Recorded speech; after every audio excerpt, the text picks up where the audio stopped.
Hello guys, welcome to Storytimes. Thanks for joining us. Today we've got a brand new story to share with you. Support the channel by liking, commenting, and subscribing. I promise, even more interesting stories.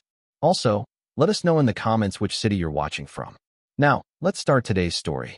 She was just getting back from her well-earned 2-week escape in the Maldives.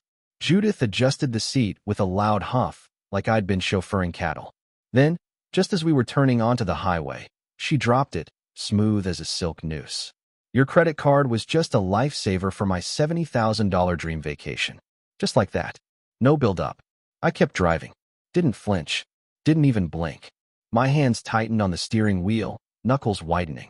The traffic blurred. The noise dimmed. All I could hear was the blood pounding in my ears.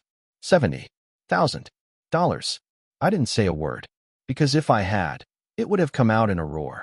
And Judith was the kind of woman who thrived on drama, especially when she could play the victim afterward. No, I'd learned that silence unnerved her more than anger. She talked the whole way back, about her private bungalow, the Swedish masseur named Eric, how she accidentally maxed out a few extras like scuba diving lessons and custom diamond anklets. When we got home, I helped her with her Louis Vuitton luggage, 3 pieces, none under $1,000 each, and watched her strut into our house like she owned it. Alina greeted her with a hug, eyes flicking to me for a read. I gave her nothing. Just a quiet, measured nod. That was her first warning. 2 nights later, I started combing through the credit card statements. The charges? Oh, they were there. Every last one. Resort, spa, first-class flights, jewelry. But here's the kicker, that wasn't my credit card. Not anymore. See, months ago, after years of being treated like a walking wallet, I canceled every card linked to my name. Every single. The card Judith used? That card was flagged and traced. One of the tools I used when I started to suspect the vacations and emergencies weren't as innocent as they seemed. A trap, if you will.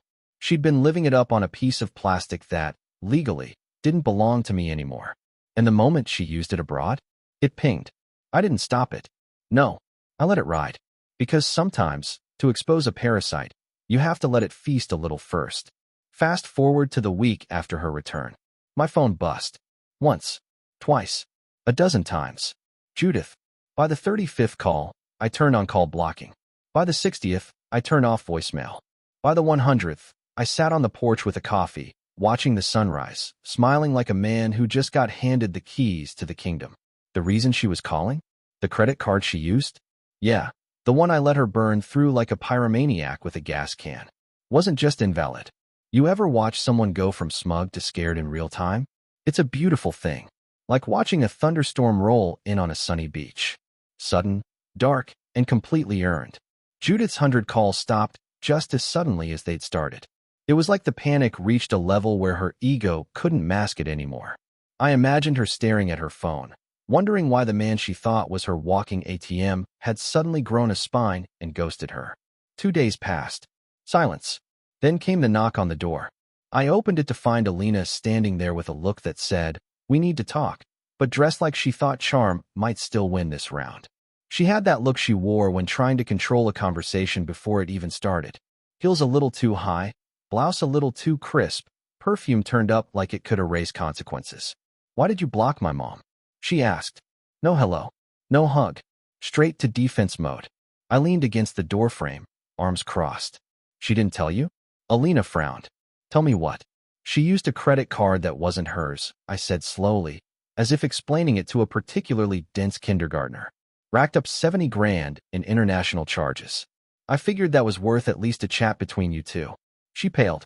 That was the first honest reaction I'd seen from her in months. Her eyes flicked. Left. Right. Calculating. But the brain hadn't caught up to the mouth yet. When it finally did, she sputtered. "Wait. She said you gave her permission."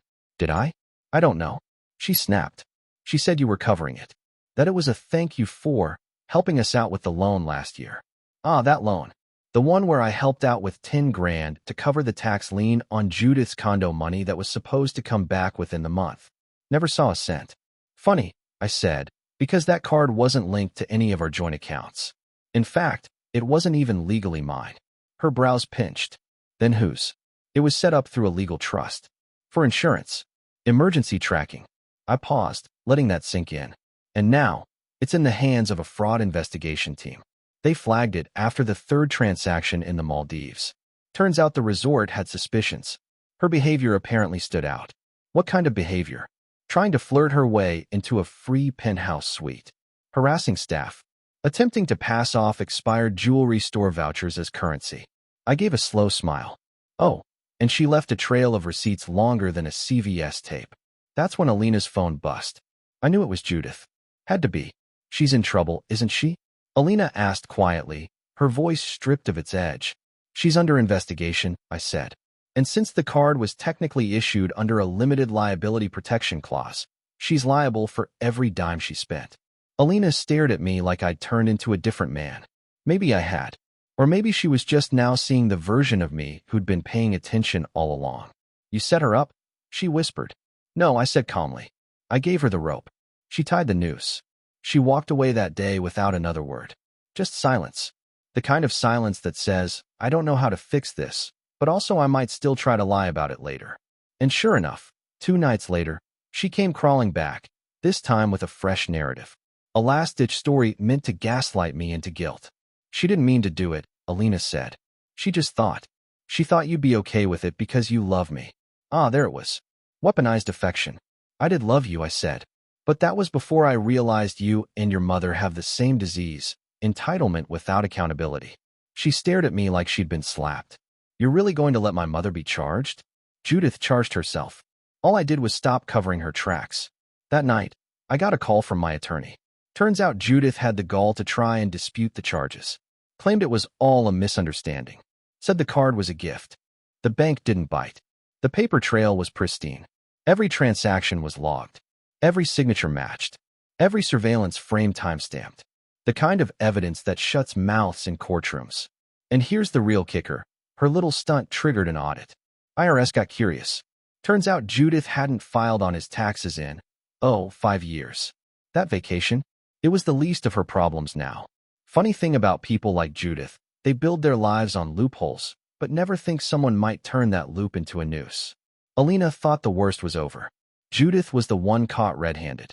Judith was the one under investigation. Judith was the one who, finally, had to answer for something in her life.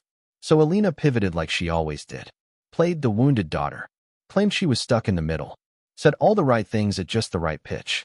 Like some off-Broadway actress trying to save her part in a play she never actually respected. I didn't know she used that card. Babe, she whispered that night, sliding into bed next to me like nothing had changed. I would have stopped her if I knew. The hell she would have.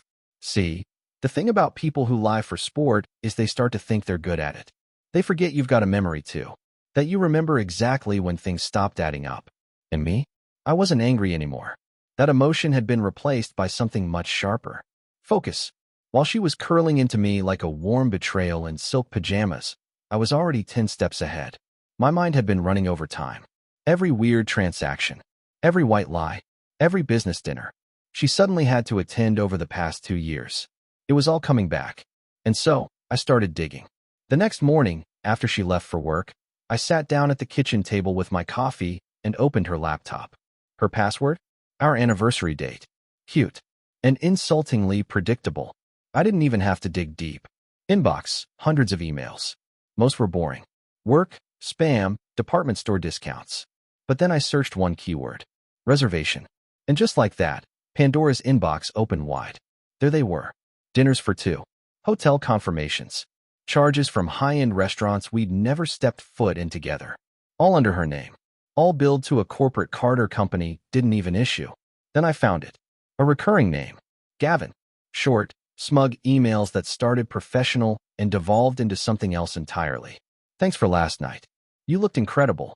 That thing you do with your hair drives me crazy. Next weekend? Same suite. There were photos too. Nothing explicit, but enough to confirm everything I needed. A drink clinked in her hand. A man's fingers just in frame. A mirror selfie where a belt that wasn't mine hung on the bathroom hook behind her. It was like finding rotted wood beneath fresh paint. The surface always looked fine, until you tapped it. I could have confronted her right there. Could have printed the emails, thrown them in her face, yelled until the walls echoed. But no, you don't get to explode once and let them twist it into you being unstable. You don't play rage. You play chess. So I started a new project. The exit file. I documented everything. Dates, charges, IP logs. I cross-referenced hotel receipts with her late nights at the office. I created a spreadsheet, color-coded, organized, irrefutable. I wasn't just planning a divorce. I was planning an audit. The house we lived in, I paid for it.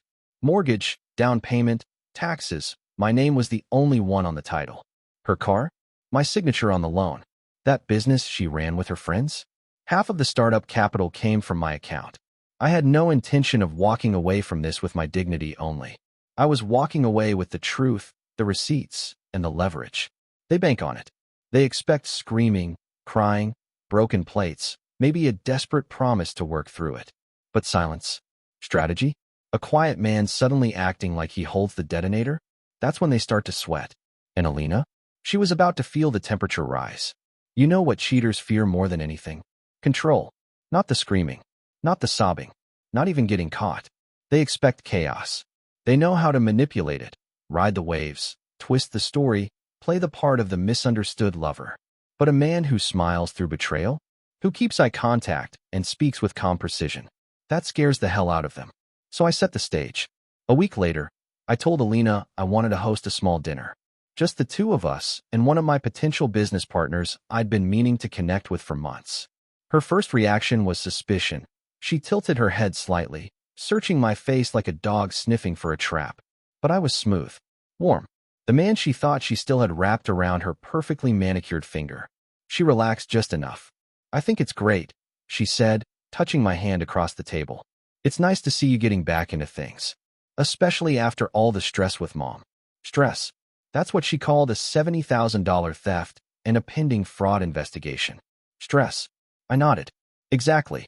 Time to move forward. The night of the dinner, everything was immaculate. I cooked her favorite pan-seared scallops in white wine butter, roasted asparagus, and garlic mashed potatoes. Even lit candles. Hell, I wore the one she bought me for our anniversary 2 years ago. The one I now realized was just a prop in her theater of appearances. She wore that red dress. She thought the guest was Gavin, and she thought I didn't know. So when the doorbell rang, I caught that flicker in her eye. That little twitch of panic mixed with excitement. She wiped her palms on her dress, cleared her throat, and went to open the door. But it wasn't Gavin. It was Sarah. Sarah worked in HR at Gavin's company and just so happened to be married to him. Hi, she said coolly, stepping into our foyer, her heels clicking like a countdown. I brought wine. Alina blinked. Oh, you're the guest. That's right, I said smoothly from behind her. Sarah and I met through a mutual connection at the bank. Small world, huh? Alina gave me a look. Tight. Confused. Her brain scrambling like a rat in a burning mace. We sat down to dinner. The conversation was light at first. Weather. Work. Vacations. We were civilized people after all. But then Sarah turned to Alina, her voice sweet, like syrup hiding arsenic. So, how long have you known my husband? Alina froze mid-sip. She set the wine glass down a little too hard.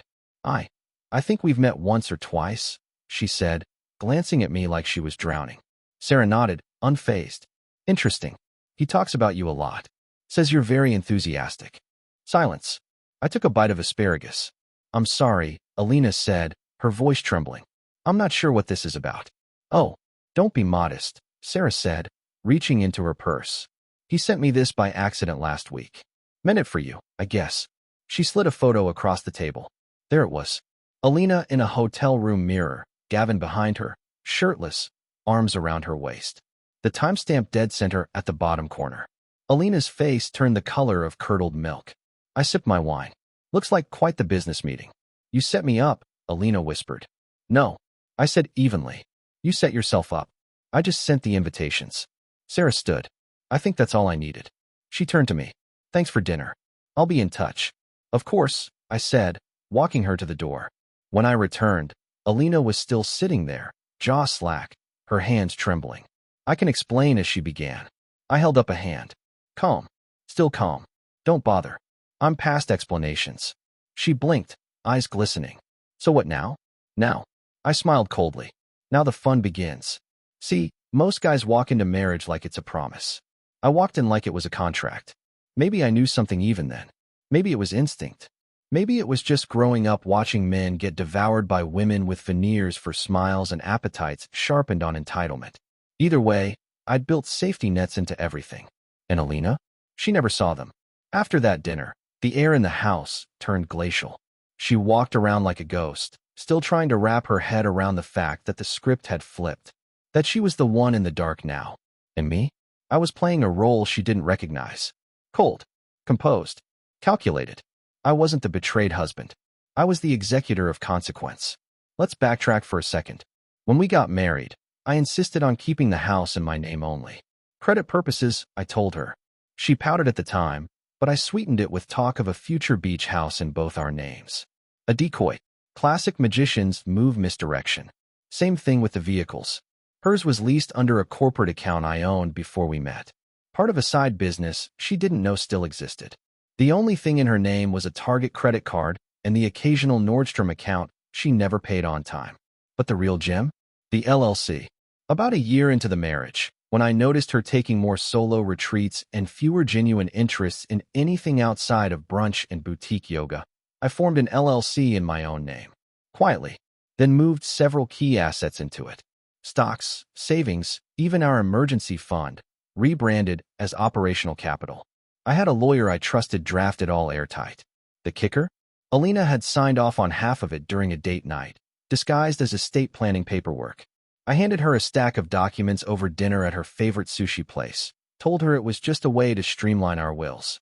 She signed it between bites of spicy tuna roll. I watched her chew and betray herself all in one sitting. Now, post-dinner disaster. While she sulked around waiting for me to crack, I was on the move. First thing I did, froze the joint account. Every card, every line. Then I scheduled a meeting with my lawyer. We started the separation process, but not divorce. Not yet. Divorce is too quick, too final. I wasn't after escape. I was after exposure. Next, I paid a visit to the leasing office of the co-working space where her boutique consulting firm supposedly operated. The receptionist? Sweet girl named Tamara. We got to talking. Turns out, Alina hadn't been there in over 3 months. But guess who had? Gavin. Because apparently, he used the empty space for client calls. And from the sound of it, the only thing being serviced in that office wasn't business. I thanked Tamara, left a generous tip for her discretion, and walked out with security footage and visitor locks. Now I had something better than suspicion. I had documentation. The final nail? A private investigator. Not because I needed more proof. Oh no. I had plenty. But because I wanted a third-party, legal witness to validate the chain of evidence. Someone credible, unshakable. Someone who could look a judge in the eye and say, yes, I watched her walk into a hotel with another man every Thursday for 5 weeks. Not until she went to use her card for a spa appointment and got declined. She came home fuming. What the hell is going on? She demanded, throwing her bag onto the couch. My account's frozen. Correction, I said without looking up from my laptop. Our account. And yes, it is. Her jaw dropped. You can't do that. Oh, but I did, I said. You want access to something? Try using Gavin's credit score. Assuming he hasn't maxed it on cheap motel sheets. She stared at me like I'd grown horns. That's when I slid the manila folder across the table. She opened it. Inside, the PI's full report. Photos. Hotel timestamps. Confirmed identities. A full dossier with a copy of the lease, the LLC documents, and her own signature on all of it. She didn't say a word. Didn't have to. Because that's when it hit her. She hadn't just lost the argument. She'd lost the position. No, Alina was a cause-driven woman. A philanthropist. A beacon of taste and social grace. And that night, I made sure every spotlight in the room turned to ash. She thought the gala might help recenter us, her words. She even asked if I'd walk in with her for optics. Alina had no idea the microphone wouldn't be handed to her. It was handed to me. Ladies and gentlemen, I said, my voice calm, steady, cutting through the clink of crystal and forced conversation. Tonight, we gather not just to support a cause, but to understand the true meaning of exposure. Alina froze, mid-step. See, exposure isn't just about charity, I continued. It's about truth. About what we're willing to reveal, and what we desperately try to hide behind polished smiles and designer gowns. A nervous laugh rippled somewhere in the back. In the spirit of transparency, I'd like to thank someone special tonight. Someone who showed me that betrayal isn't always loud. Sometimes it wears heels and hosts benefits. Now the silence got thick. Real thick. I'd also like to announce a new contribution, I said, lifting a sleek black folder. A $250,000 donation to the Domestic Accountability Fund, earmarked for individuals seeking legal counsel to escape financially manipulative relationships. Alina's jaw clenched so tight, I thought her molars might snap. And, I added, that donation will be made in the name of the woman who inspired it.